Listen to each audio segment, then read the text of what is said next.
Mil gracias por estar acá y por acompañarnos en esta noche. Les agradezco en nombre del Instituto Bartolomé de las Casas y del Centro de Estudios y Publicaciones.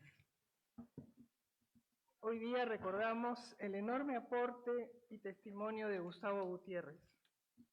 Quiero agradecer especialmente a la Universidad Católica que nos acoge en este hermoso auditorio, a su rector, el doctor Julio del Valle, que está aquí con nosotros y nos dirigirá unas palabras de bienvenida. Gracias también a la Dirección de Responsabilidad Social que nos ha apoyado en la realización de esta presentación, aquí donde Gustavo fue profesor por varias décadas y donde ha dejado una huella indeleble y, como decíamos, en esta su casa también. Por favor, señor rector.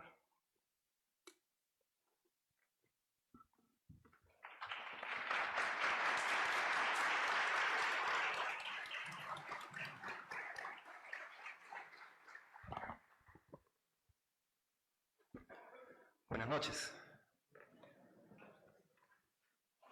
Casa llena. Eso es hermoso. Tengo unas breves palabras para esta ocasión. Estoy bastante emocionado de estar aquí. Pero primero, las formalidades de ley. Estimado cardenal Carlos Castillo, arzobispo de Lima, primado del Perú y gran canciller de la Pontificia Universidad Católica del Perú. Estimado doctor Leo Guardado, editor del libro. Estimada doctora Birgit Weiler, docente principal del Departamento de Teología. Estimado profesor Rolando Ames, docente principal del Departamento de Ciencias Sociales de la PUC.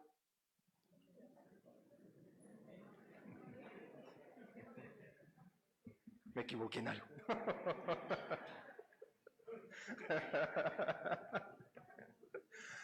Estoy muy contento, en verdad. Estimado magíster Raúl Pariamachi, docente del Departamento de Teología de la Pontificia Universidad Católica del Perú. Queridas y queridos asistentes a esta presentación. Veo rostros conocidos, se me alegra también.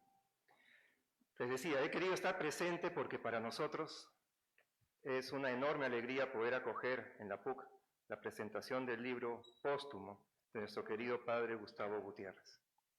Creemos, y no me equivoco, no nos equivocamos, esta es una de sus casas, porque habitó varias, pero esta es una de sus casas. Una de esas casas donde encontró acogida, vaya que la encontró, complicidad, amistad y también preguntas difíciles que absolver, y su luz nos es siempre necesaria. Gustavo es parte entrañable de la historia de esta universidad, eso lo sabemos y quedará en el corazón. No solo porque enseñó en nuestra casa durante más de 40 años, sino porque su presencia marcó la identidad de la PUC de una manera que sigue viva hasta hoy. Su vida y su pensamiento son un pilar fundamental de esa vocación por una fe pensada, crítica, dialogante y comprometida con la justicia. Recordarlo es volver a una raíz profunda de nuestra universidad. Por eso, este no es un acto cualquiera, es una celebración que une memoria, gratitud y esperanza. La presentación en la PUC de Vivir y Pensar el Dios de los Pobres no es solo una ocasión editorial, Carmen, es una afirmación profunda de que el legado del padre Gustavo no solo permanece, sino que sigue fecundo, sigue hablando y sigue convocando. Y hoy, a casi un año de su partida, sentimos su ausencia. Pero sentimos también con fuerza su presencia en nosotros. En sus textos, en sus gestos, en las preguntas que nos dejó, en las tareas que siguen pendientes. Este libro póstumo que hoy se presenta es muestra de esa presencia que no cesa, de esa palabra que sigue germinando. El padre Gustavo nos recordó con insistencia y ternura, porque tenía ternura. Que el conocimiento universitario no puede encerrarse en sí mismo, que no basta con producir saber, que la universidad tiene una responsabilidad ética, una vocación, que no se cumple si se desentiende de quienes sufren. Y cito, la pobreza no es un destino, es una injusticia. Y cierro la cita. Y desde esa convicción nos llamó a mirar nuestra sociedad desde el lugar de las víctimas, desde el dolor, pero también desde la esperanza. Una de sus lecciones más hondas es precisamente esa, la esperanza. Y la necesitamos bastante, mucho. Y que habita en nuestros corazones bien, porque se vienen tiempos duros y necesitamos creer. Y como decía el Papa Francisco, la esperanza es la virtud del movimiento y el motor del cambio. Para Gustavo era una forma de resistencia, una manera de hacer futuro. En su discurso, al ser nombrado profesor emérito de la PUC, expresó su confianza en el aporte que nuestra universidad podía hacer a, cito, la esperanza de un pueblo que, aunque nacido en este país, todavía no lo siente plenamente como su nación. Cierro la cita. Esa frase, tan densa, tan honda, sigue siendo un desafío para nosotros.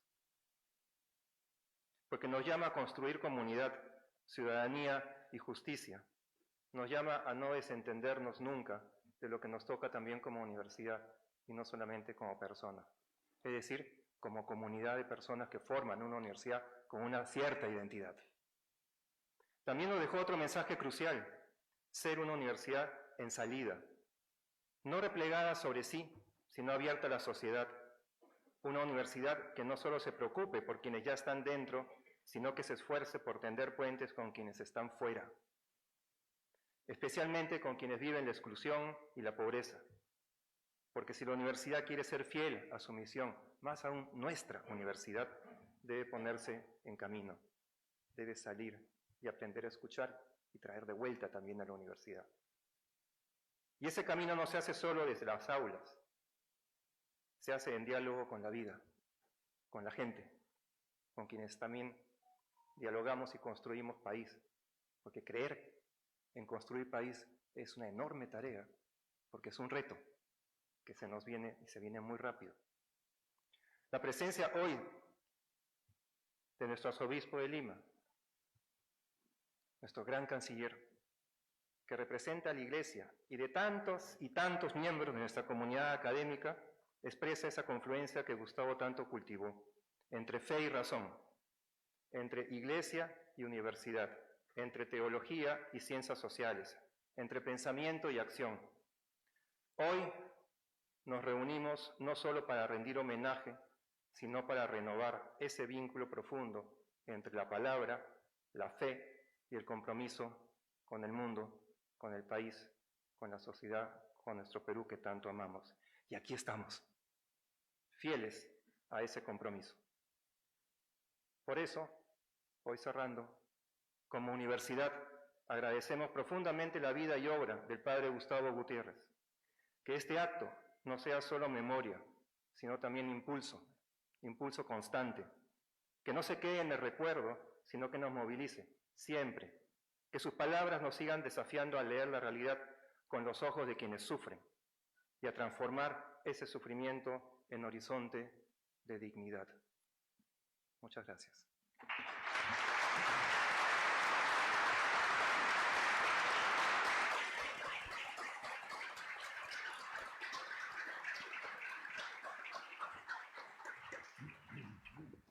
Muchas gracias, señor rector.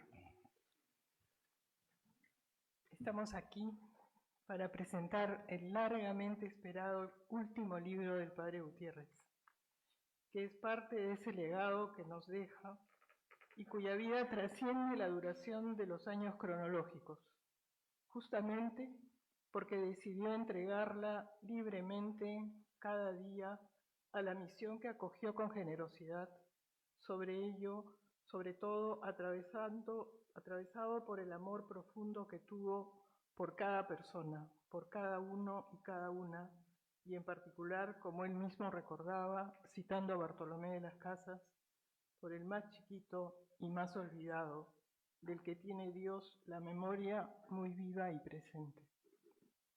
Tenemos hoy un panel con 4 comentaristas que abordarán diversos aportes de este libro y de la obra de Gutiérrez, y al final el comentario del doctor Leo Guardado, quien ha editado y hecho posible que hoy tengamos este libro en nuestras manos.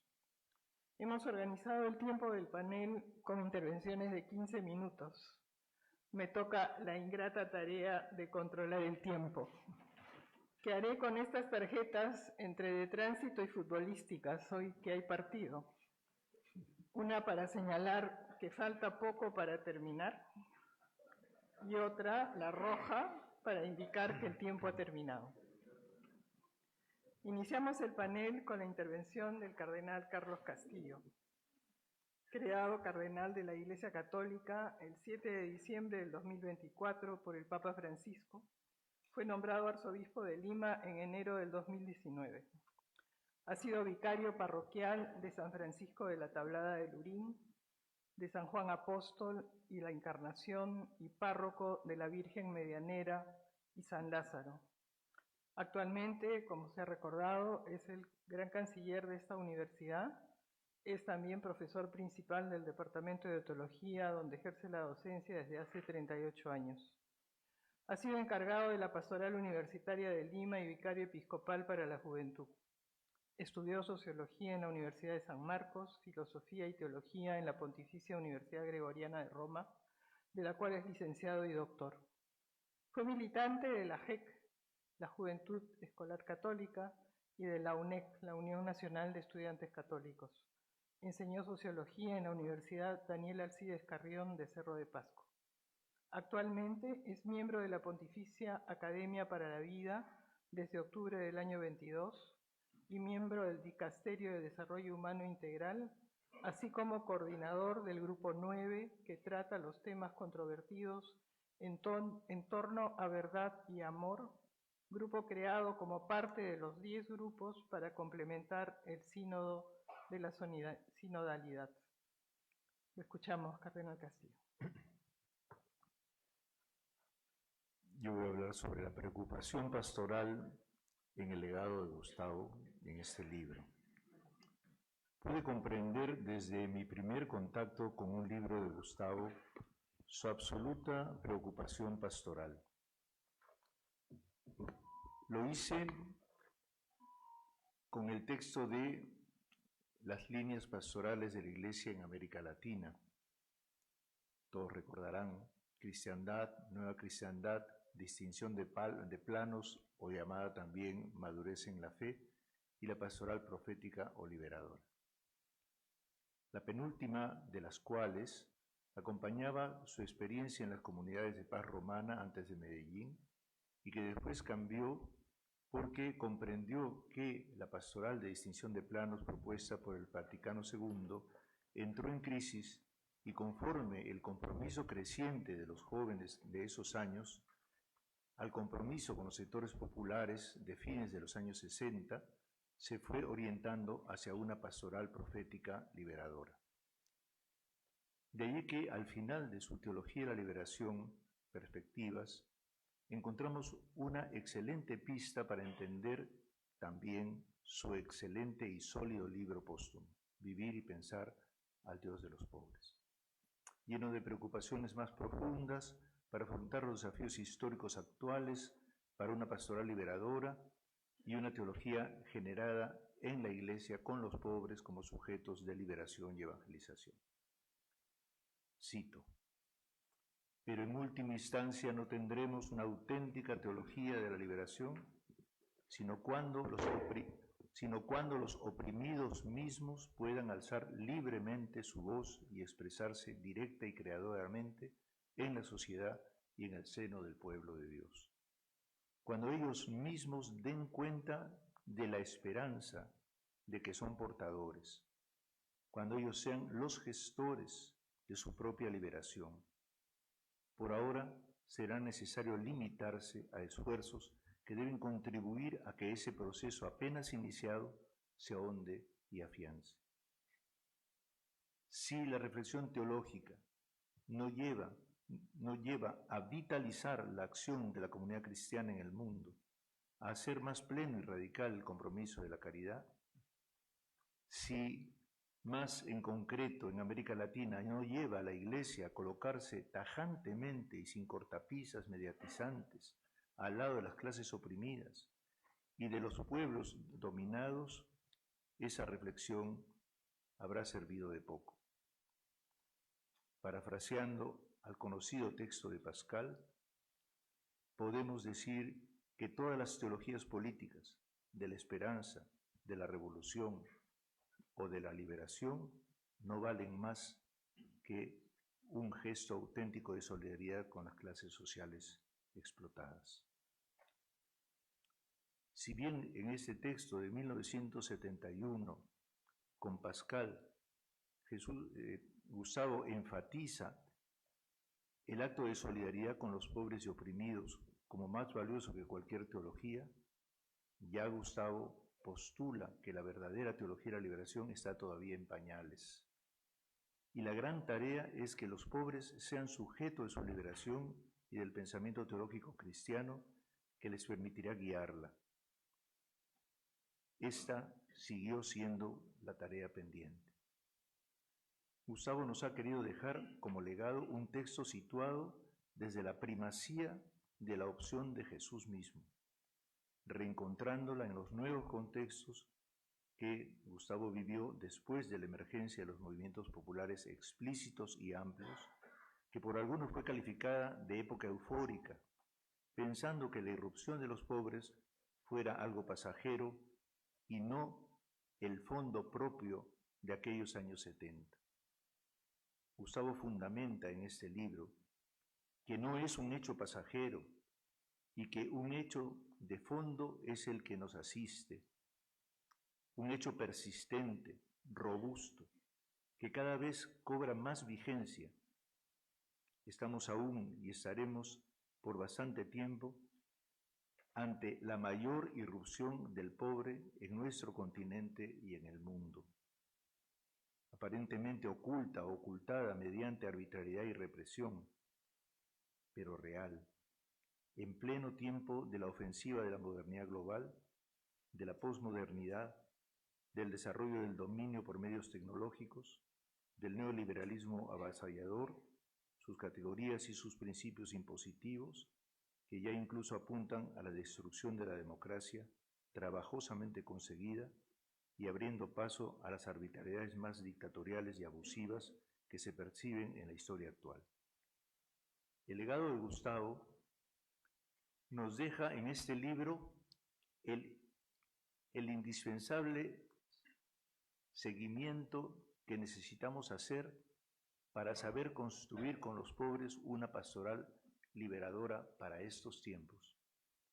Gustavo no conoció aún la última de las tecnologías aparecidas en este contexto, la inteligencia artificial, que podría ser un punto más de desafío, pero aún así es válida su invitación a considerar la elaboración de la pastoral liberadora teniendo en cuenta, en varios niveles, criterios de realidad que permitan continuar afirmando con mayor hondura la trama inhumana, más honda que se juega hoy en la inmensa mayoría pobre de la humanidad actual, que evidencia la importancia absoluta de la cuestión de Dios en medio del sufrimiento secular y de larga duración que vivimos, que cada vez más proviene de un proyecto elitista de depuración y exterminio que implica nuevas formas de esclavitud de los pobres y miseria en un mundo depredado convertido en un enorme basural.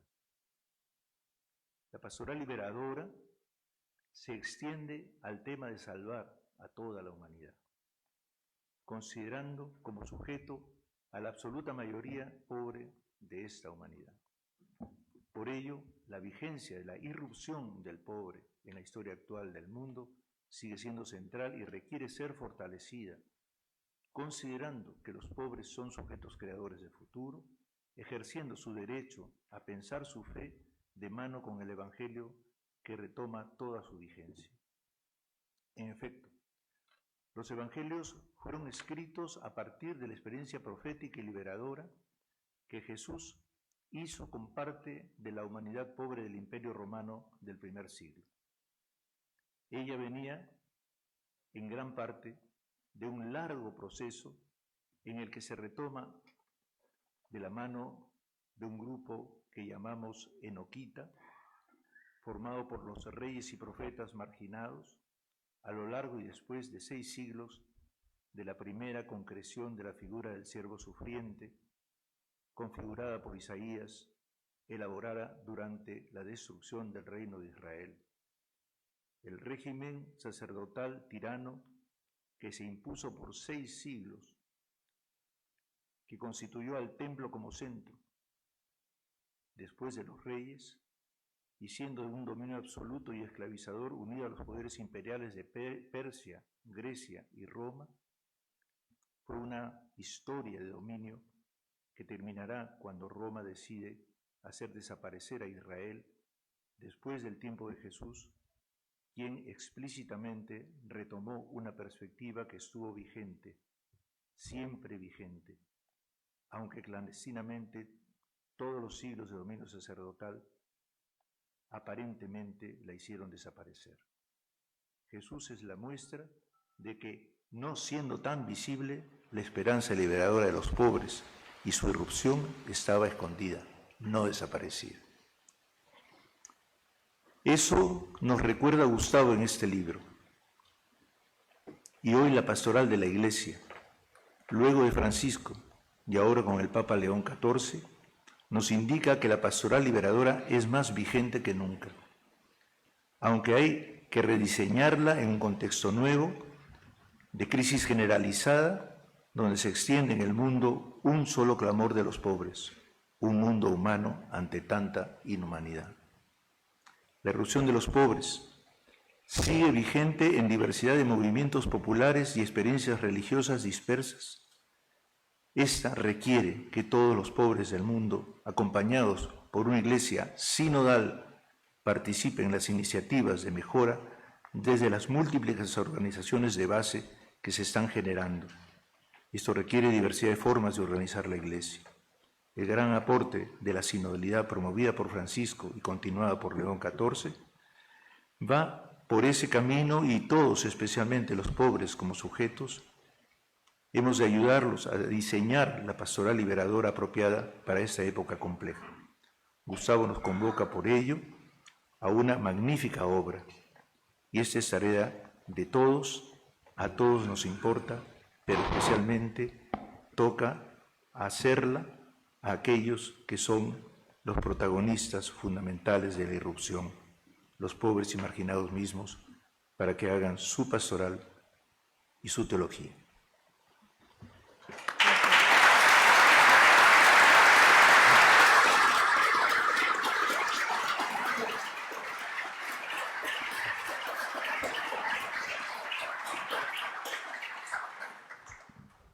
Muchas gracias, señor cardenal.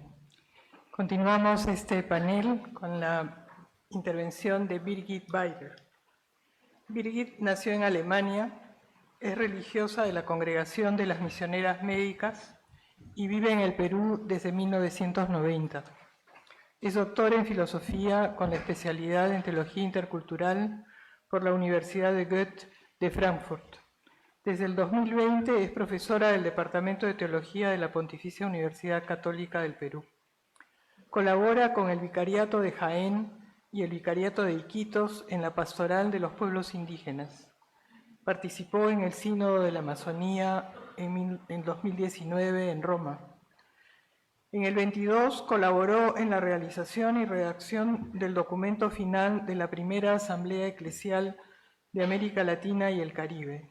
Y en el año 23 fue nombrada como asesora teológica de la presidencia de la Conferencia Eclesial de la Amazonía, la CEAMA. Es miembro del equipo de reflexión teológica del CELA. En el proceso del sínodo de la sinodalidad fue miembro de la comisión que colaboró en la elaboración del documento de trabajo para la etapa continental y miembro de uno de los grupos de estudio para la elaboración del documento de trabajo de la sesión del 2023 que fue la segunda, y del Sínodo del 24. En febrero del 24 fue nombrada por el Papa Francisco como miembro de la Secretaría General del Sínodo de Obispos. Es miembro de la Comisión Nacional de la Conferencia Episcopal para la implementación del Sínodo de la Sinodalidad en la Iglesia del Perú. Birgit, te escuchamos.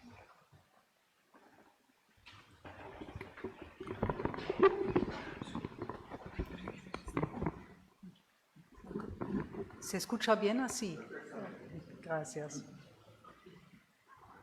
Bueno, en primer lugar, quiero agradecer la gentil invitación a compartir este panel para la presentación del último libro de Gustavo, que es un legado para todos nosotros.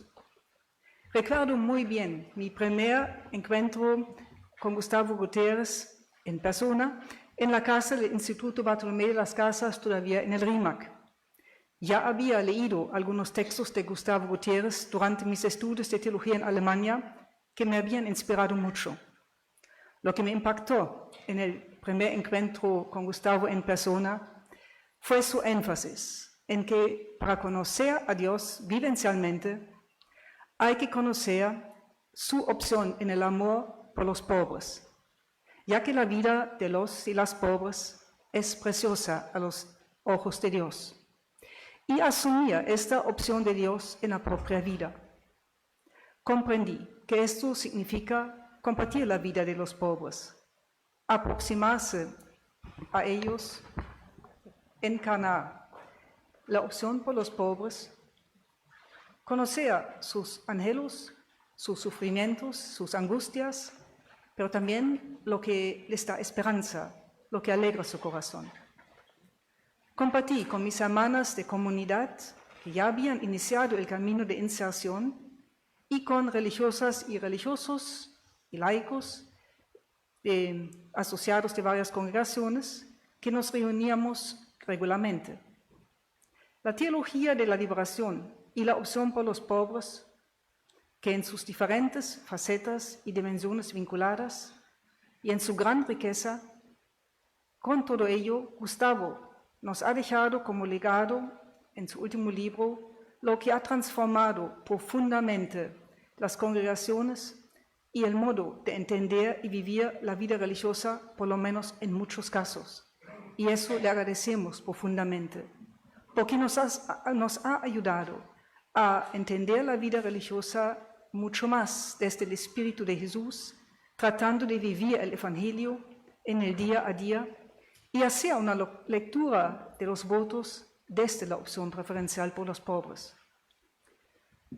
Las inspiraciones y los impulsos que Gustavo Gutiérrez ha dado con su teología de la liberación y que están muy manifiestos en el libro Vivir y pensar el Dios de los pobres, todo ello fue de manera especial acogida por la vida religiosa femenina, que también en muchos lugares ha sido como la mujer en el Evangelio que comparte el fermento y lo mezcla con la harina para que la vida religiosa en su conjunto sea más penetrada por esta opción preferencial por los pobres en los diferentes contextos. Quiero hacer por ello mi reflexión sobre el libro de Gustavo desde la perspectiva de mujer religiosa y mujer teóloga. Gustavo, con su teología y la correspondiente opción por los pobres, animó mucho a la vida religiosa, a la inserción en los barrios pobres y en las comunidades en las periferias geográficas y sociales. La Asociación de la Vida Religiosa en Latinoamérica y el Caribe, la CLAR, por ello impulsó la inserción de la vida religiosa entre los pobres. Y este llamado fue acogido y hasta el presente, en su gran mayoría, es acogida de manera especial por la vida religiosa femenina, como lo reconoce el teólogo de la liberación Víctor Codina. En los diversos lugares de inserción sentimos que el rostro del pobre nos interpela en la vida religiosa y en la vida comunitaria. y que en Él lo hace el mismo Dios amor que nos anuncia Jesús de Nazaret, como lo formula Gustavo en el libro. Percibimos en las diferentes realidades el llamado, como dice Gustavo, a una auténtica compasión, el llamado a padecer con y por las personas sufrientes. Un tema central en toda la teología de Gustavo, como se manifiesta en el libro, y que esta compasión nos compromete. En las congregaciones, no todas las comunidades, ni instituciones, ni proyectos están directamente en medios populares, barrios marginales o comunidades rurales o indígenas.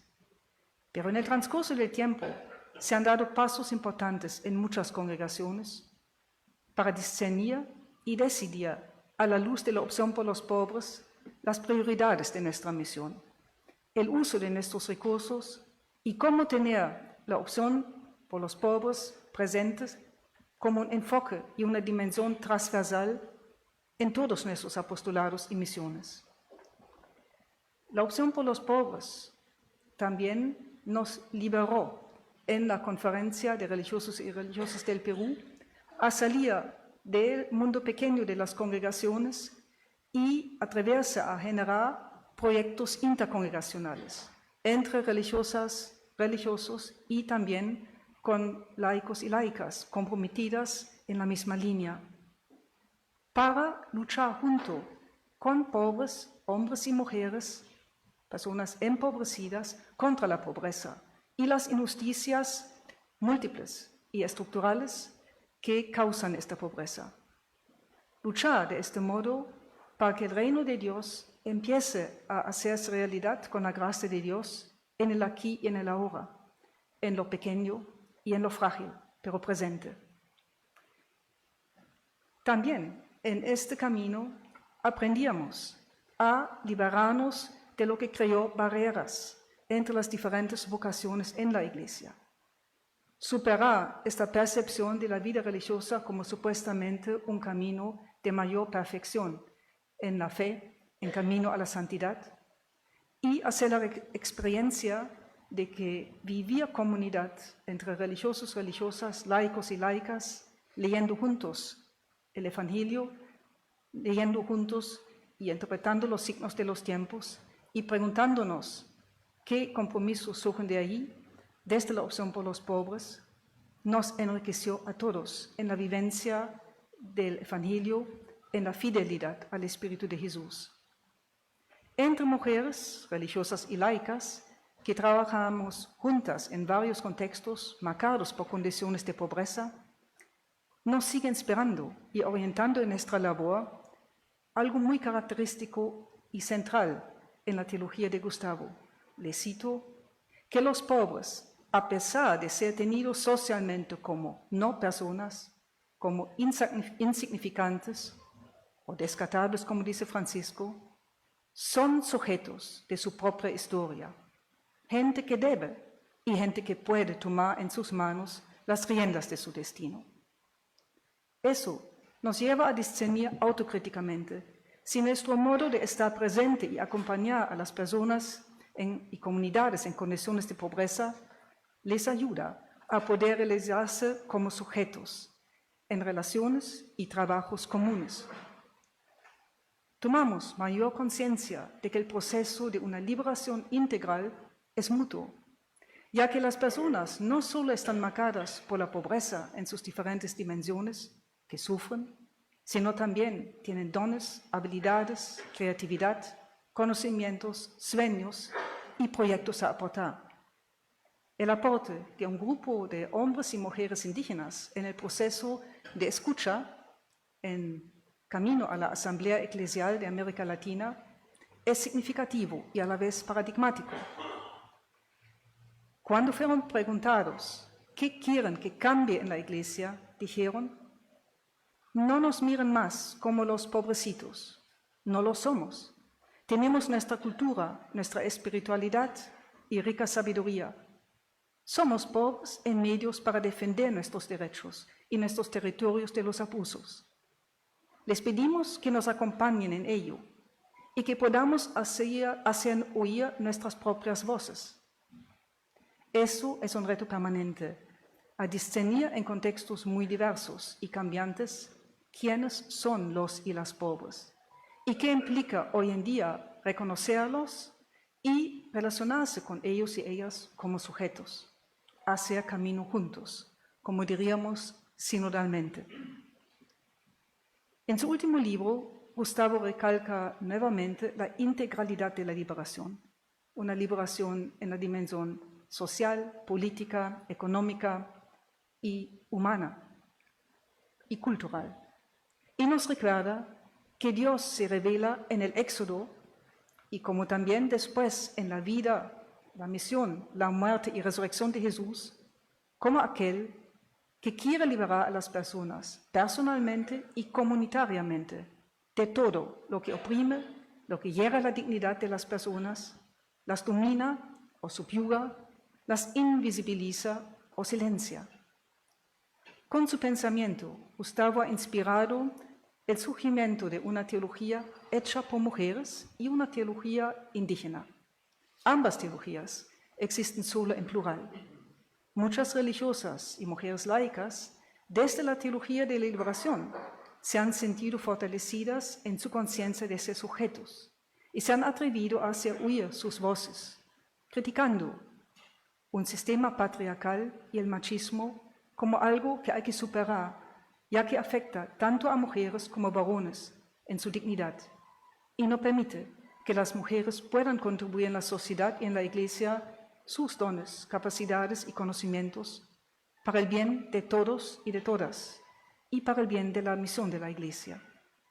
En el documento final del Sínodo de la Sinodalidad se dice al respecto: damos testimonio del Evangelio cuando intentamos vivir relaciones que respeten la igual dignidad y la reciprocidad entre hombres y mujeres. Las expresiones recurrentes de dolor y sufrimiento, se sigue diciendo, por parte de mujeres de todas las regiones y continentes, tanto laicas como consagradas, durante el proceso sinodal, revelan con qué frecuencia no logramos hacerlo. Ciertamente, también en el espíritu de la teología de la liberación, urge dar pasos en esta dirección. Y por último, quiero decir, la teología de la liberación ha motivado a mujeres a formarse como teólogas y a aportar con audacia y libertad sus reflexiones teológicas. No es fácil en un campo que por siglos solo era accesible a hombres y no a mujeres. La teóloga María Clara Bingemann afirma: la participación de la mujer es fundamental para la teología latinoamericana de hoy. Muchas teólogas comparten la metodología de Gustavo, que dice al respecto: nuestra metodología es nuestra espiritualidad. Parten en su hacer teología de la solidaridad, escuchando a hombres y mujeres en condiciones de pobreza y haciendo la experiencia que muchas veces son ellos y ellas que nos evangelizan. Buscan hacer por ello una teología en la cual se incluye las voces de hombres y mujeres en condiciones de pobreza como sujetos de fe y realizando en un segundo paso la reflexión teológica a partir de lo escuchado. Creo que es recién un camino que se abre, pero un camino importante de seguir elaborando juntos. Una teología hecha por mujeres, compartido con los varones, a la luz de la opción por los pobres, que es a favor de una liberación integral. Muchas gracias.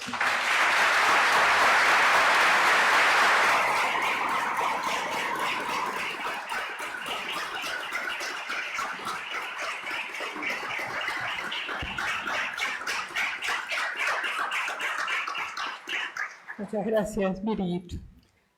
Antes de pasar, no se hizo un aviso al inicio que normalmente se hace, y es que pediría por favor que apaguen los celulares o lo pongan en vibración. Interfiere un poco la escucha y creo que es un respeto a los panelistas, por favor. Seguimos el panel con la intervención de Raúl Pariamachi. Raúl es religioso y sacerdote de la Congregación de los Sagrados Corazones, de la que ha sido provincial regional ejerciendo diversas responsabilidades a nivel continental. Se ha desempeñado como formador de profesos y maestros de novicios.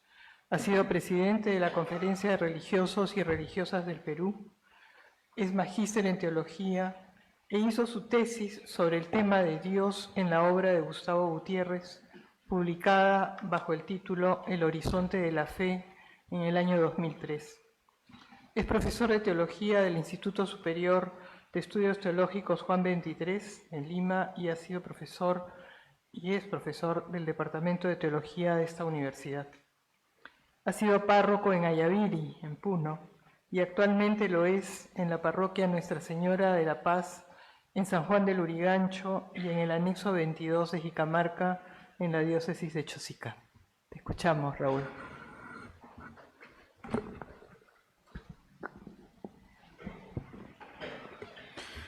Buenas noches. La esperanza es el mensaje central del jubileo ordinario del año 2025, convocado por el Papa Francisco. En la bula de convocatoria decía Francisco que estamos llamados a redescubrir la esperanza en los signos de los tiempos, sabiendo, como ya lo decía el concilio, que es deber permanente de la Iglesia escrutar a fondo estas señales en el mundo. En este sentido, los signos de los tiempos requieren, cito, requieren ser transformados en signos de esperanza.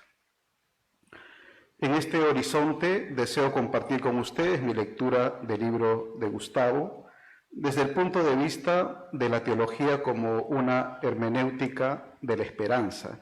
Como bien sabemos, la hermenéutica es la teoría y la práctica de la interpretación de un texto, un hecho o un acto. En nuestro caso, es la comprensión del mensaje cristiano como fuente de esperanza. Y en efecto, 5 veces Gustavo se refiere explícitamente a la teología como hermenéutica de la esperanza en su libro póstumo. Más precisamente escribe que toda teología es una hermenéutica de la esperanza, por lo tanto también la teología de la liberación. Cabe preguntarnos entonces en qué sentido la teología de la liberación de Gustavo es entonces una hermenéutica de la esperanza. Me parece que esta puede ser una clave de lectura del libro.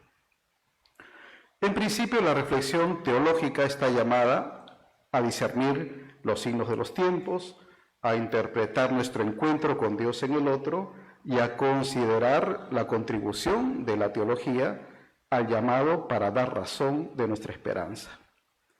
Más específicamente, cito, la teología es la inteligencia de los motivos que tenemos para esperar, escribe Gustavo. Dice también que habla de hacer del conocimiento de Dios y su mensaje la razón de nuestra esperanza. Habla de crear en la historia motivos de esperanza, crear en el mundo razones para esperar o de forjar razones de esperanza en nuestro camino.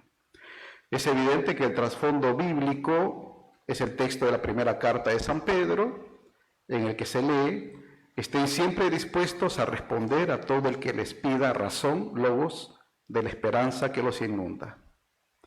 Como se sabe, esta carta de San Pedro estaba dirigida a forasteros residentes en campos y ciudades de Asia Menor, que sufrían por prejuicios, discriminaciones y sospechas. El autor mira la esperanza como el sello distintivo de los cristianos en su época. Una esperanza, cito, que anima a estos discípulos de Jesús en una época caracterizada no precisamente por la esperanza, sino por la incertidumbre, la inquietud y la desesperación. Podemos preguntarnos qué significa en nuestra época estar dispuestos a responder a quienes nos pidan razón de nuestra esperanza. En un mundo que ha entrado en una era de caos, como advirtió hace poco el secretario general de la ONU. Un mundo en el que tiende a imponerse el populismo, la barbarie, la corrupción, la violencia y la impunidad. Vale recordar que el Concilio Vaticano II, hablando de la responsabilidad personal con respecto a la comunidad humana, decía que, cito, la suerte futura de la humanidad está en manos de aquellos que sean capaces de transmitir a las generaciones venideras razones para vivir y para esperar. Gaudium et Spes 31. Gustavo, en otra parte del libro, indica que una de las líneas de fuerza de su reflexión es que la teología está convocada a ser una hermenéutica de la esperanza en el Dios de la vida. De este modo, destaca el principio de que el Dios de la vida es el Dios de la esperanza, porque la esperanza es en primer lugar un don de Dios que debe ser acogido, un don que abre el futuro. El hecho de acoger el don de la esperanza conlleva acciones sobre las que Gustavo habla en el libro, como la vigilancia, el discernimiento, la sensibilidad, la solidaridad, el testimonio, etc. En todo caso, el logos, la razón de la esperanza, se enraiza en el don de Dios que se acoge. Ya decía Jürgen Moltmann que el Dios del que habla la Biblia es el Dios de la esperanza. Cito, un Dios que sale a nuestro encuentro en sus promesas para el futuro. La fe cristiana vive de la resurrección de Cristo crucificado y se dilata hacia las promesas del futuro universal de Cristo. En su temprano diálogo con Moltmann, Gustavo decía que advertía que el don de la esperanza se acoge en la negación de la injusticia, en la lucha por la dignidad, la paz y la fraternidad.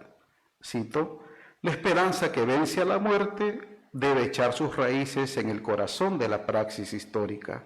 Si no toma cuerpo en el presente para llevarlo más adelante, no será sino una evasión. Retomando la perspectiva de los pobres en la reflexión teológica, Gustavo afirma que considerar la teología como comprensión de la esperanza se hace más exigente aún cuando se parte de la situación del pobre y de la solidaridad con él. Más ampliamente, la situación de pobreza, insignificancia o marginación no solo cuestiona el seguimiento de Jesús, nuestra espiritualidad, sino que sugiere un nuevo campo hermenéutico que permite una relectura del mensaje cristiano. Dicho sea de paso, por eso la teología de la liberación es una teología fundamental. En definitiva, la doble irrupción de Dios y del pobre en nuestras vidas, dice Gustavo, es fuente de una espiritualidad que nos llama a dar razón de nuestra esperanza. Dado que la opción preferencial por el pobre tiene en cuenta las condiciones de vida, el sufrimiento y la esperanza de los insignificantes, la teología se hace compañera del recorrido histórico de los marginados de este mundo. Se hace sensible a sus sufrimientos, se hace solidaria con sus esperanzas, una teología compañera que está atenta a sus gozos, aspiraciones y búsquedas. Gustavo señala que muchos insignificantes encuentran en la fe en el Dios de la vida una fuente de esperanza que los sostiene en la afirmación de sus derechos. Se aprecia una vez más el vínculo íntimo entre, como dice el título del libro, vivir y pensar el Dios de la vida, entre los clásicos acto primero y acto segundo. En su reciente libro sobre la esperanza, el filósofo Byung-Chul Han ha recordado que la esperanza más íntima nace de la desesperación más profunda. Quiero destacar que este filósofo enfatice que la esperanza no saca sus fuerzas de la inmanencia del yo, sino que, cito, quien tiene esperanza es sostenido por algo distinto. En efecto, la esperanza supone trascender el yo hacia el otro con minúscula y hacia el otro con mayúscula, una alteridad de la que también trata Gustavo en el libro. Como ha escrito Nuria Martínez Gayol, esperamos con otros, sostenemos a otros en la esperanza y somos sostenidos por otros en la esperanza. Es más, también somos capaces de esperar para otros. Gustavo recordaba la pregunta que le hizo su amigo José María Arguedas. ¿Es mucho menos lo que sabemos que la gran esperanza que sentimos? Y decía que esta pregunta sugiere el espacio donde se aloja un lenguaje teológico que es respetuoso de las complejas realidades que intenta comunicar, más en la inquietante certeza de la esperanza que en la tranquilidad de un conocimiento inocuo. Gracias.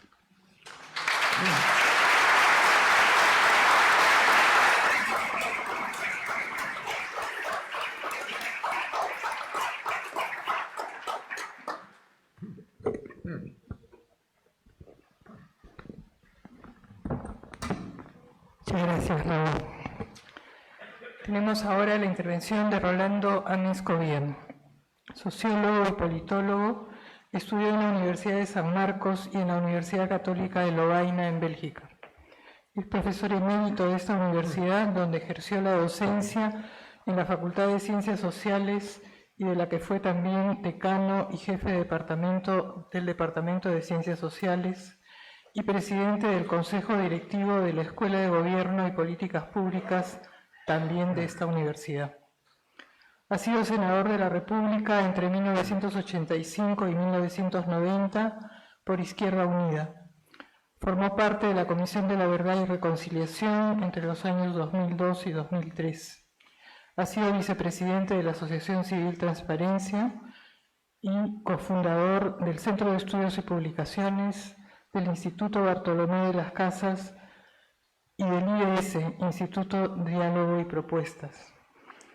Actualmente es responsable de un proyecto de incidencia en el Instituto Bartolomé de las Casas y ha apoyado diversas iniciativas de la sociedad civil y de la Iglesia, la más reciente, Resucita Perú Ahora. Te escuchamos, Rolando.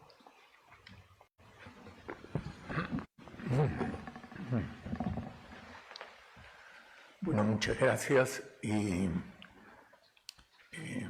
me provoca hacer una anotación después de haber escuchado a mis compañeros de panel, porque son ellos teólogos y entonces han hablado desde el trabajo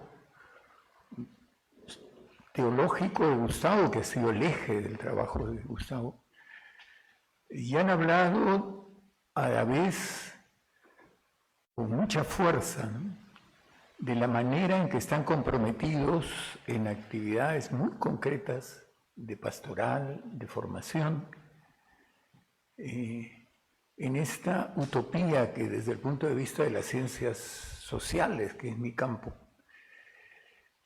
suenan duro, ¿no?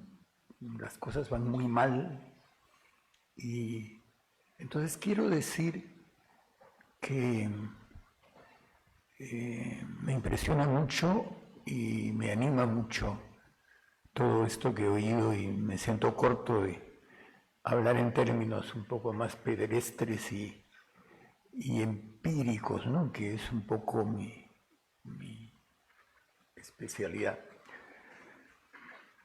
Al comenzar a leer el libro tenemos siempre una imagen de su contenido. ¿Qué imagen tendremos en este rato de este libro de Gustavo? Claro, yo había escrito aquí, podemos recordar que las últimas encíclicas urgen a un cambio profundo de la realidad peruana, latinoamericana, mundial. Crecimiento y tecnologías deben ser orientadas por gobiernos responsables que actúen respetando una ética básica. Digamos, ¿no?, ofrecer empleo digno a todos, que todos puedan realizarse como seres libres según sus vocaciones y capacidades, no recurrir al negocio de las armas y las guerras.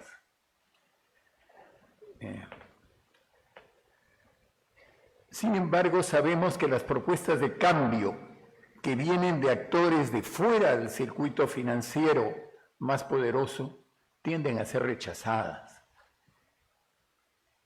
Queda claro, pues, que hay una contradicción básica entre la realidad dominante y las opciones por las que Gustavo entregó su vida y por las opciones en las que estamos o queremos estar los miembros del panel y todos ustedes.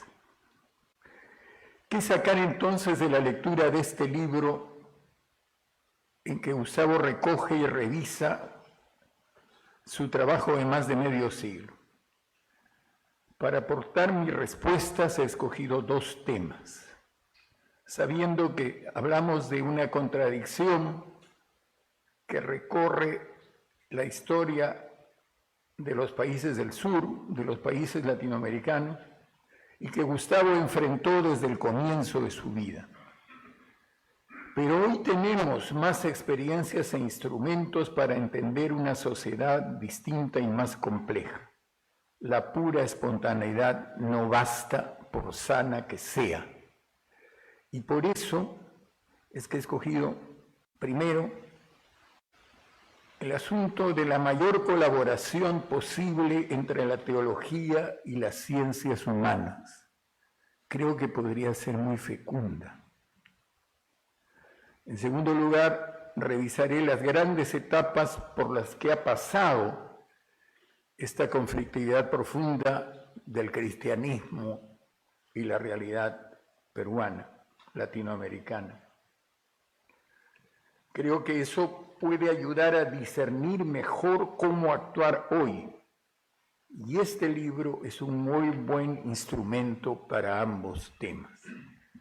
Y me parece muy grato tener a Leo Guardado que cerrará este panel, porque efectivamente creo que su trabajo ha permitido tenerlo en condiciones de poder trabajarlo así como lo queremos hacer todos. Entonces, para la entrada más de, digamos, la relación entre ciencias humanas y teología. Para la reflexión teológica, la respuesta ante el misterio del don de la vida es clara: gratitud total al Creador, Padre y Madre. Pero Jesús dejó además también una lección directa, la de su vida, el ejemplo de su vida. La gratitud ante Dios ocurre entonces en nuestra intimidad, pero la acción, lo que hacemos, pasa y se visibiliza en la relación con los demás, en la sociedad. Entonces la reflexión de Gustavo distingue, ¿no es cierto?, esta dimensión íntima de la relación personal con Dios y a la vez la relación social, donde se verifica, ¿no?, se expresa esa opción. Se basa en la capacidad de la teología como inteligencia de la fe, pero asume el lugar y la importancia de las ciencias humanas y sociales para hacer mejor lo que nos toca hacer en cada acción importante. Por eso una mayor colaboración entre ambos campos, el de la intimidad y el de la vida social, lo veo tan necesario. El déficit en la reflexión sobre la vida social es una de las cargas, a mi juicio, más negativas de la cultura contemporánea. Ocurre además en todas partes, incluso en el norte, y tiene que ver directamente con la desvalorización de lo social como concepto. Afecta toda la vida social. Margaret Thatcher lo explicitó una vez en crudo, y es tan crudo que ayuda mucho, ¿no?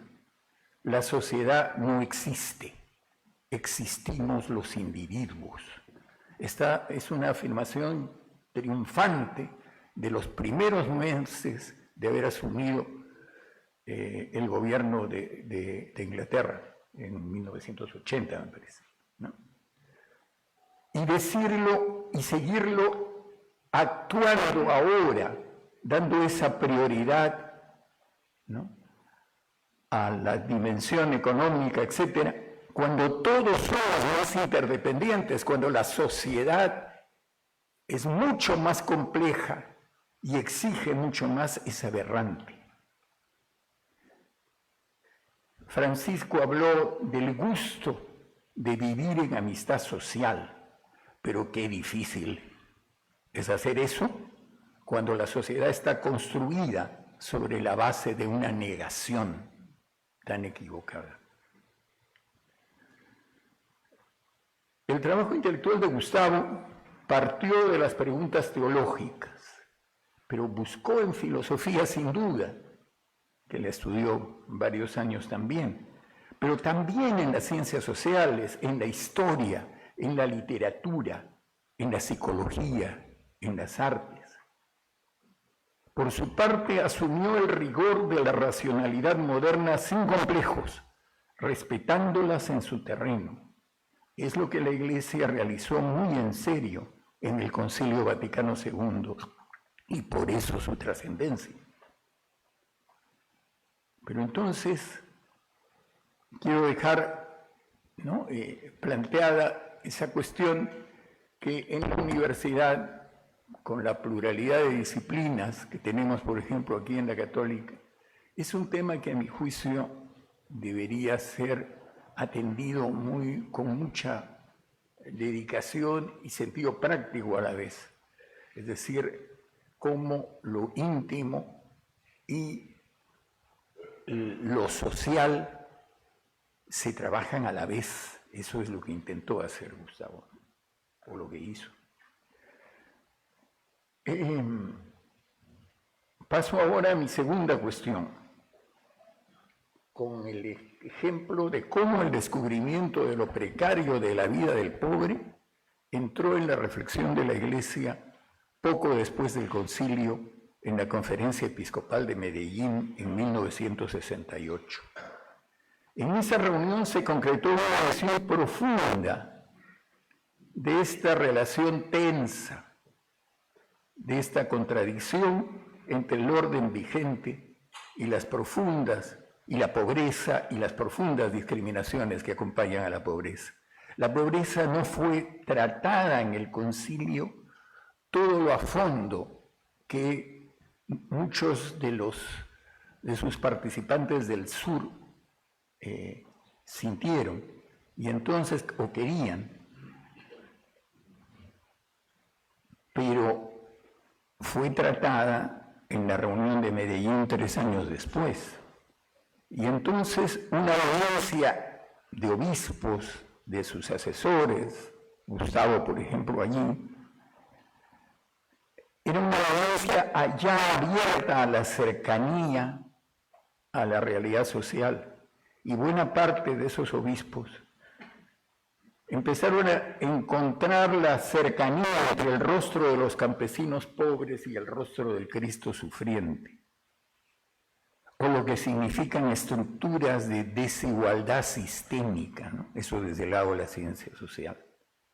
La denuncia de la violencia institucionalizada o del pecado social, ¿no?, de la opresión, expresaron por escrito ese cambio neto, objetivo, explícito en el pensar de la Iglesia Católica. Este es el contexto que explica el enraizamiento, la organicidad del pensamiento y del libro primero de Gustavo, Teología de la Liberación, que sistematiza entonces una visión teológica del cristianismo encarnada aquí, que se estaba encarnando ahí. Entonces el libro de Gustavo es como la sistematización de esta intensa experiencia ya pensada y ya proyectada con rigor, no solo por él, sino por muchos colegas suyos. Yo tuve el gusto de asistir por sociólogo, porque me invitaron a hacer el contexto de la realidad social en la primera reunión de teólogos latinoamericanos en España, en el Escorial, para presentar la teología de la liberación, y viví así esto que estoy diciendo muy en concreto, ¿no? Es decir, los teólogos de la liberación sentían necesidad de explicitar ¿Dónde estaban trabajando? Eso es grave. Me confié en que me apuro. Vino luego una segunda etapa en la evolución de la región. Las movilizaciones de los 60 y 70 fueron reprimidas, lo sabemos, se las explicó como una obra del comunismo soviético. Cuando la Unión Soviética implosionó y acabó la Guerra Fría, se creyó que la articulación de libertad económica y democracia representativa podía ser estable en la región. Quizá hubiera sido así y hubiera sido positivo, pero no ocurrió. La lógica del capitalismo financiero, que ya ha sido tan recordada aquí, es buena solo para los sectores que pueden consumir en su circuito. El goteo ya ni se menciona, las economías delictivas y la corrupción se expanden. Lo más duro es que otra vez los pobres quedaron fuera de la atención calificada, cada vez más al garete. Las nuevas tecnologías están cada vez más lejos de la gente común y es la proyección de la continuidad de estas desigualdades verdaderamente aterroriza. Por eso, esta economía no regulada, ni ética ni políticamente, ha vuelto al primer plano y por eso choca con la vocación de fraternidad y la opción preferencial por los pobres del cristianismo.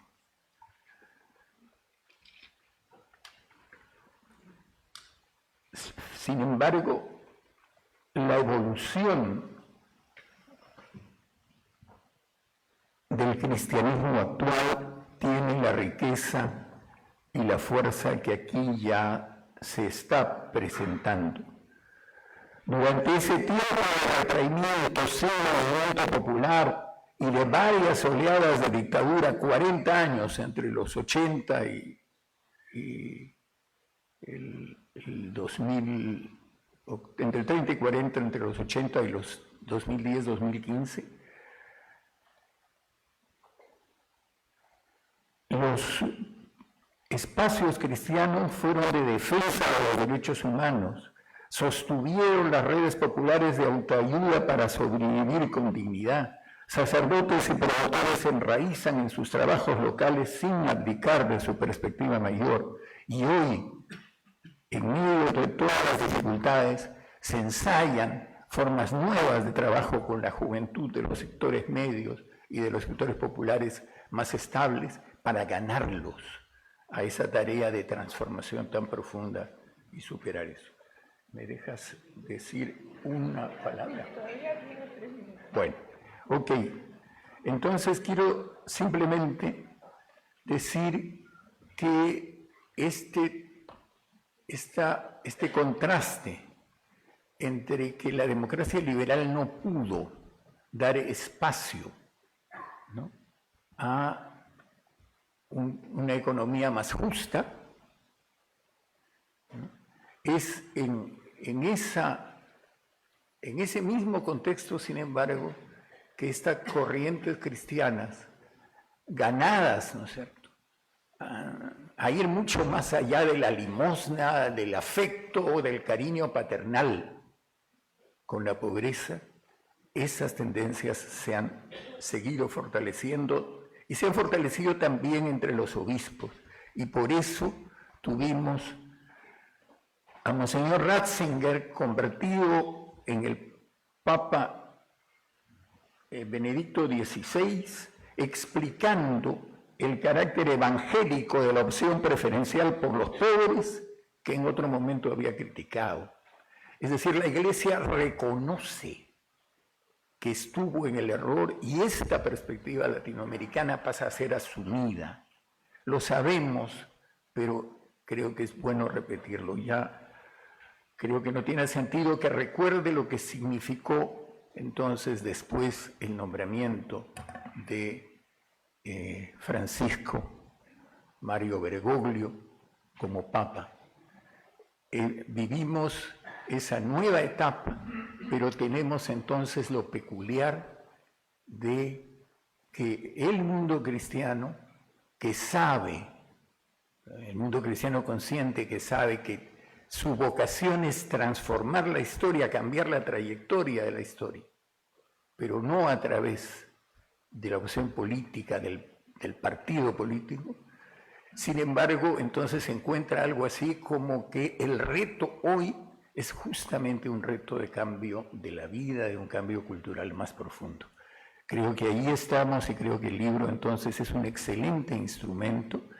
Me ponen la tarjeta roja, entonces no puedo leer, aquí voy a poner a la moderadora en una dificultad, porque iba a cerrar leyendo las palabras del Papa Francisco, algunas palabras en el prólogo de este libro. Se ganó tiempo.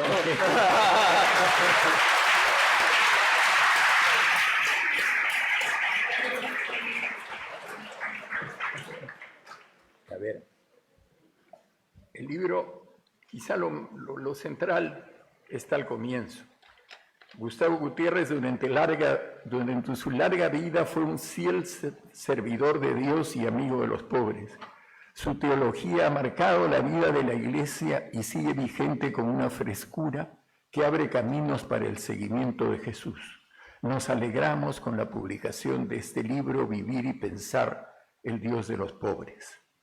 Ante su muerte, dije, hoy pienso a Gustavo Gutiérrez, un grande, un hombre de iglesia que supo estar callado cuando tenía que estar callado, supo sufrir cuando le tocó sufrir y supo llevar adelante tanto fruto apostólico y tanta teología rica. Lo dejo ahí.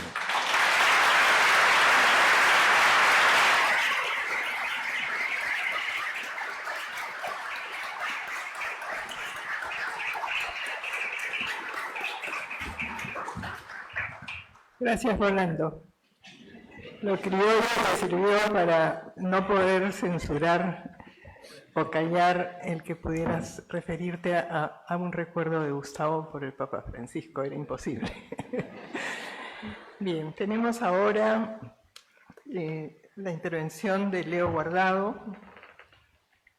Como dije al principio, la edición de este libro no hubiese sido posible sin el pedido lúcido que hiciera Gutiérrez a Leo para terminar de pulir su edición cuando Gustavo sintió que sus fuerzas declinaban. Fuimos testigos, Catalina Romero y yo, cuando estando Leo en Lima en el año 2021, Gustavo se lo pidió. Leo había acompañado a Gutiérrez durante varios años en su trabajo docente en la Universidad de Notre Dame, en Estados Unidos, lo que le permitió conocer la manera en que Gutiérrez producía su reflexión, sabiendo captar y respetar las múltiples dimensiones que tenía presentes al escribir. Si bien Gutiérrez había dejado el libro ya estructurado, quiero destacar que Leo ha tenido la apertura para acudir a personas cercanas a Gutiérrez y poder discriminar con justeza y fidelidad algunos temas en los que Gutiérrez no había dejado una orientación precisa. Paso ahora a decir algo sobre el mismo Leo. Leo Guardado nació en El Salvador y radica ahora en Estados Unidos. Es doctor en teología por la Universidad de Notre Dame. Actualmente es profesor de teología en la Universidad de Fordham, Nueva York, en el nivel doctoral. Ha enseñado en otras universidades como la propia Notre Dame y St. Mary's College en California. Ha publicado, entre muchas otras cosas, el libro La Iglesia como Santuario, reconstruyendo el refugio en una época de desplazamiento forzado, que esperamos poder publicar. Es miembro del Consejo Editorial de la revista Concilium, colabora con el CELAM y es integrante de muy diversas instituciones. Solo citaré entre ellas una que nos es bastante familiar, LASA. Te escuchamos, Leo.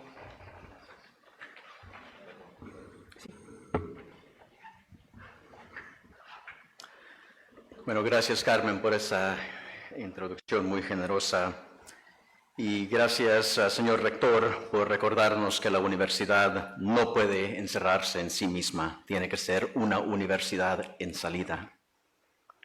Monseñor Castillo, por centrar una pastoral liberadora. Birgit, por recordarnos que la opción preferencial por los pobres se vive en la vida religiosa, en particularmente cómo se ha vivido en las órdenes religiosas de mujeres. Raúl, por recordarnos que el Dios de la vida es el Dios de la esperanza y que esperamos en comunidad. Y Rolando, por recordar que en lo social se verifica la opción por los pobres, en lo social. Para mí es un gozo estar acá, porque estuve con Gustavo, lo venía a visitar, pero unas 2 semanas antes que muriera ya no podía comunicar, pero le contaba qué estaba haciendo y le decía, va a salir el libro, y sonreía, va a salir el libro, dame paciencia, va a salir el libro, y sonreía. Entonces para mí es cumplir una promesa esta noche, y les agradezco a todos los que están acá y los que están viendo por internet. Gracias por el tiempo.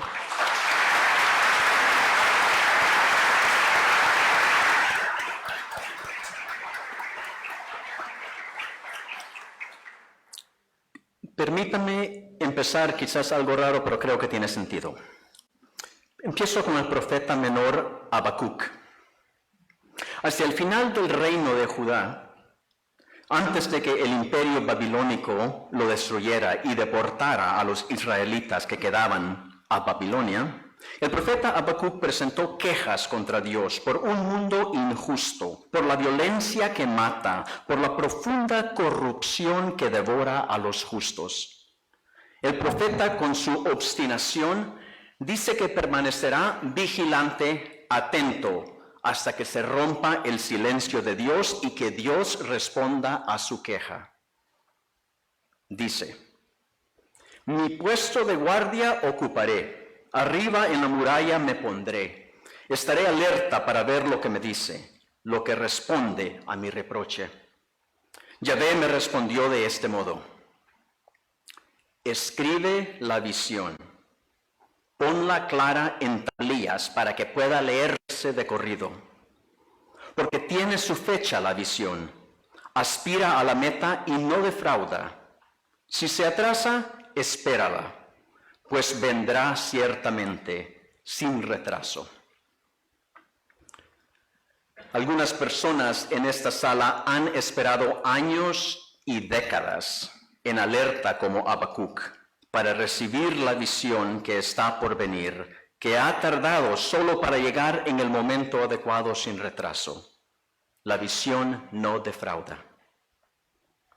Este libro recoge la visión que Gustavo recibió a lo largo de su larga vida, como respuesta a las quejas que presentó en lo más profundo de la oración al Dios de sus antepasados, el Dios de su pueblo, el Dios que él sabía en lo más profundo de su ser que no olvida, que no defrauda a los pequeños que el mundo olvida.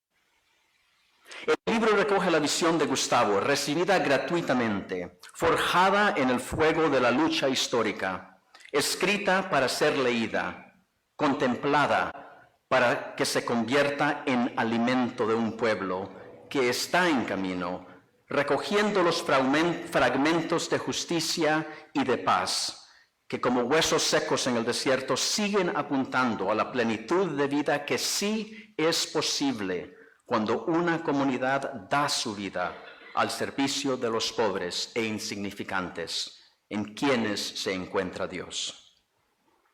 La visión de Dios de Gustavo que este libro y todos sus libros comunican, nos invita a contemplar nuestro propio encuentro con Dios. Gutiérrez es ampliamente conocido como teólogo, y es por su producción intelectual, por su profundidad teórica, por su pensamiento, que es tan estimado por una comunidad global de académicos de muchas disciplinas. Pero para Gutiérrez, la profundidad del pensamiento está correlacionada con la profundidad de la inmersión en la vida, en la realidad histórica y en particular en la realidad de la vida amenazada de los pobres, que claman a Dios por una respuesta. La teología de Gustavo ese regalo y visión que nos deja en este último libro, es una continuidad de todo lo que ha escrito a lo largo de décadas. Es el resultado de su espiritualidad encarnada. La primera parte del título del libro, Vivir y Pensar, apunta a esa relación entre espiritualidad y teología, entre un modo de vida en el espíritu y el pensamiento razonado que surge de ahí. Quiero destacar que cuando hablamos de un modo de vida como espiritualidad, estamos hablando realmente de una relación con Dios que se vive a través de las relaciones con los demás y con toda la creación. Esto solo tiene sentido si tomamos en serio que Dios se hizo humano y que la encarnación continúa en la historia. Que Dios está realmente presente entre nosotros y habita con nosotros. No se trata de un lenguaje figurado. Este fundamento de nuestra fe cristiana, el que nos exige, es lo que nos exige que utilicemos toda nuestra razón para pensar, denunciar la injusticia y la muerte y anunciar con palabras y acciones una visión diferente de la vida social en la que la corrupción que enriquece a los ricos y empobrece a los pobres no se convierta en la norma. Gustavo nos ha enseñado, y este último libro no es una excepción, que la fe en el Dios de Jesucristo exige que utilicemos nuestros dones intelectuales al servicio de un mundo herido, porque allí nos encontramos cara a cara con el sentido más profundo de nuestras propias vidas. En un entorno universitario, incluso en una universidad católica, donde la producción intelectual puede estar separada del resto de la vida, tal vez resulte incómodo plantear la pregunta, ¿cómo rezas? Se trata de una pregunta íntima que parece violar la relegación de la fe al ámbito privado por parte de la modernidad. Sin embargo, quiero preguntar en este entorno público, ¿cómo rezas? Nuestra respuesta a esta pregunta contiene nuestra espiritualidad y nuestras respectivas teologías. Y también quiero preguntar, ¿cómo rezaba Gustavo? Hay mil maneras de responder a esta pregunta, pero siempre me llamó la atención el silencio del que surgían sus palabras. En los retiros, Gustavo creaba un ambiente en el que el silencio se convertía en terreno fértil para escuchar lo que Dios podía estar diciendo en lo más profundo del corazón y en el santuario de la conciencia. En sus libros encontramos una sintonía mística con Dios, ese tipo de encuentro directo con el misterio que nos transforma y transfigura, que nos envía a vivir la vida de otra manera, con humildad pero con audacia, sabiendo que nuestra vida no es nuestra, que está ligada a Dios y a toda la humanidad. En el centro del modo de orar de Gustavo estaba esa entrega profética y mística a un amor que daba el sentido más profundo a su vida. Y es gracias a esa entrega que pudo soportar las persecuciones y los sufrimientos que conlleva decir la verdad que nos libera. He planteado la cuestión de la oración, de cómo oramos y cómo oraba Gustavo, porque este último libro es su oración, su conversación con Dios y con la humanidad, su ofrenda razonada de lo que ha visto y oído en el seguimiento de Jesús. Es también su oración para que recordemos todos nosotros dónde hemos estado y sepamos cómo vivir el tiempo que se nos da en medio de antiguos y nuevos desafíos. Su introducción al libro, titulada Hacer nuestra la memoria de Dios, nos propone recordar cómo Dios recuerda. Es una invitación a vivir, a encarnar el Espíritu de Dios, para que podamos discernir entre los caminos que conducen a la vida y los que conducen a la destrucción de la buena creación de Dios. En la primera parte del libro, titulada los signos de los tiempos, a lo largo de 4 capítulos, Gustavo traza la compleja historia de la irrupción de los pobres en la escena mundial y en la propia conciencia de la Iglesia, a medida que las comunidades de América Latina y de todo el mundo discernían cómo responder a la violencia de la pobreza mediante procesos orientados a la liberación.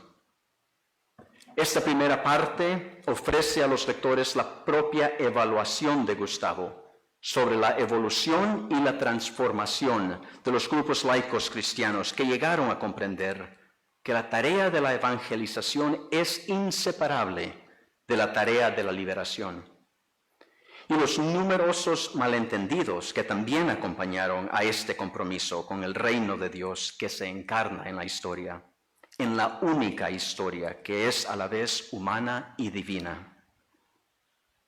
En las partes segunda y tercera, tituladas respectivamente Reconocer el rostro de Jesús y La triple dimensión de la opción por el pobre, Gustavo lleva al lector a un análisis bíblico profundo de las palabras y acciones de Jesús. Estas 2 secciones centrales del libro afirman de manera inequívoca que la opción preferencial por los pobres es la opción de y por Jesús, y que ninguna fe cristiana genuina puede eludir esta opción que se encuentra en el corazón mismo del Evangelio. Quizás uno de mis favoritos capítulos es el 6º, titulado Liberar es dar vida, en el que reflexiona sobre la memoria y su relación con el tiempo y con el espacio. El tiempo Gustavo escribe, en última instancia nosotros mismos somos el tiempo. El tiempo es el espacio y la hora en que entramos en relación entre nosotros. Cierro cita. Su idea más profunda es que las Escrituras, las palabras y acciones de Jesús y la acción liberadora de Dios en la historia no son algo relegado al pasado, sino que están presentes en el ahora como una invitación abierta a la amistad con el Dios de los pobres. Es en este tiempo, nuestro tiempo, donde aprendemos a habitar en libertad y gracia la memoria de Dios. Y como nos dice Gutiérrez en el capítulo 9, cito, al hacer memoria de Jesús, hacemos memoria de las víctimas de la historia y viceversa. La espiritualidad no nos saca del mundo, al contrario, nos encarna en la historia humana para dar testimonio del reino y continuar la obra de Jesús. Cierro cita. Y en la 4ª parte del libro, titulada Los grandes retos a la propuesta de la Buena Nueva, encontramos 3 capítulos que abordan 3 retos que Gustavo ya había anunciado en la introducción. El lugar de los pobres en un mundo postmoderno que no tiene lugar para ellos. El papel de las teologías globales que surgen desde los márgenes de la historia, fuera de los centros teológicos tradicionales de poder que son Europa y Norteamérica. Y por último, el reto del pluralismo religioso y lo que la teología de la liberación y la opción preferencial por los pobres pueden aportar en este encuentro del cristianismo con otras tradiciones religiosas. Para Gustavo es especialmente importante el encuentro y el diálogo con las pequeñas religiones del mundo, por ejemplo, con las comunidades de la Amazonía o de partes de África, cuyas culturas y cosmologías no siempre están presentes en nuestras reflexiones teológicas. Estos retos al final del libro siguen transmitiendo la preocupación de Gustavo por la tarea presente y el futuro de la teología, y su esperanza en que la teología sea una función eclesial, que se lleve a cabo en medio de y con el pueblo de Dios. La teología no es una obra individual, pues la fe se vive y se piensa en comunidad, en lo social.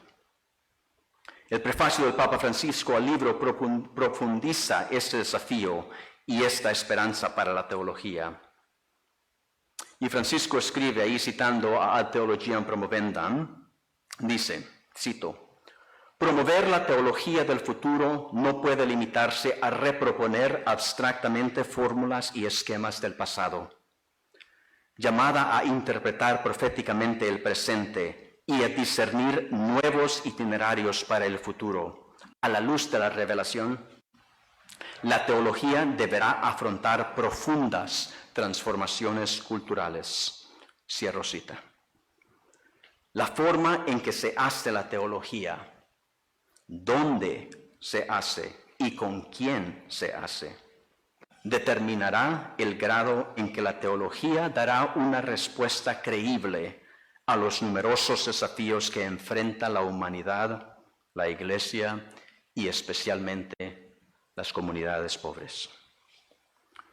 Permítanme terminar con las propias palabras de Gustavo, tomadas de la conclusión del libro, una conclusión que él titula Contar la historia de Jesús. Cito, una cita larga. Contar la historia de Jesús, el Cristo, es contar sus gestos y palabras, enlazarla con la historia cotidiana de los tenidos por insignificantes, hacer ver su absoluta incompatibilidad con toda forma de injusticia. Relato corto que se universaliza en la medida en que es acogido libremente y que inspira muchos otros relatos. Contarlo significa anunciar una liberación, cuyo sentido último es la comunión plena, la amistad con Dios, pero a la que no es extraña ninguna dimensión humana y cósmica. Sigo citando a Gustavo. Estamos ante una estimulante y prometedora tarea en la que la teología de la liberación, que está todavía en sus primeros pasos, tiene mucho por hacer y sobre todo por aprender. Todo ello partiendo de la convicción de que mientras esta teología pueda servir al Evangelio y a la causa de los pobres, que es la causa del Dios de Jesús, tiene una palabra que decir. Cierro la cita. Quiero dar las gracias a todos y a todas por estar acá y más que todo le doy las gracias a Gustavo por la confianza, por enseñarme y por todo lo que nos ha enseñado a todo un pueblo que empieza en Perú y se va por todo el mundo. Y ese es el resultado de mi corazón. Gracias, Gustavo.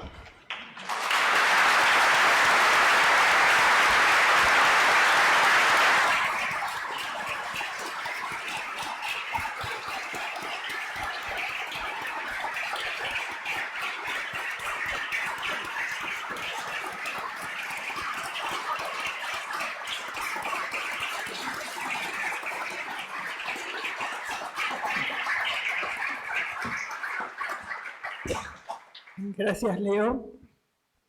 Creo que al escucharte hemos comprendido por qué Gustavo te pidió editar el libro, que él había trabajado, casi terminado, pero esa última parte de la edición te la confió y creo que hoy día lo hemos comprendido bien. Muchas gracias. Gracias a todos por estar acá.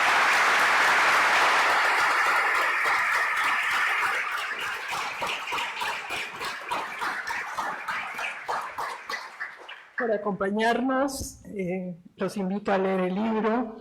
Lo tienen aquí en el formato impreso, pero también hay el formato electrónico, al cual podrán acceder a través de la tienda virtual del Centro de Estudios y Publicaciones.